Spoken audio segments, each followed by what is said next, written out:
Hello and welcome to SELLability's how-to videos. In this session we're going to be talking about closing, which is core ability number 7.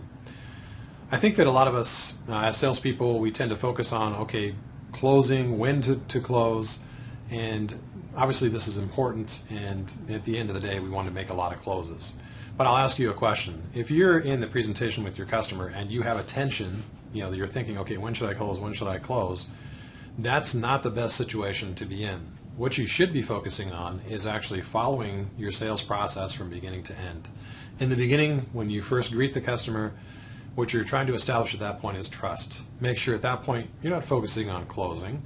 The example would be if you and I go to a store and we buy something and the salesperson is just right there, trying to close from the very beginning. That doesn't come across as genuine or caring, or we just don't trust that person. So as a salesperson, follow your sales process. The first step in that is you making that good initial contact, you're establishing trust with that customer, and you're actually then from there, you're going to qualify them, find out, again, what they need, what they want, what they're interested in, how long, for example, have they been thinking about the product. All of these things are going to set you up for the close. The close is going to naturally happen based on the earlier foundation.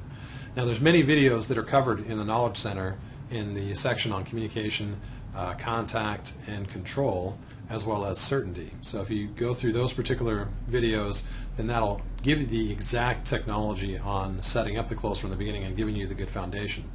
But from the start, in terms of timing the close, you start with establishing trust. From there, you're finding out, basically you're going for the qualification step, which is really finding out what's needed, what the customer wants. You're finding out about the buying process, so you have that information, and you're getting all of this from the customer's point of view. This is setting up your foundation to close. With all of that information, at that point, you probably end up knowing how long the customer's been thinking about it.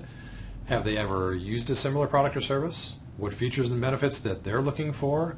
All the reasons why they should buy your product or service. If you found out all of those things, then the next step really is educating the customer on how exactly your product or service does those things, and is going to give the customer exactly what they wanted based on their point of view. In other words, it's not your point of view, or you haven't told them, they've told you exactly what they've needed and wanted, how long they've been thinking about it, why they should buy your product or service, and then you've educated them on exactly how you do that.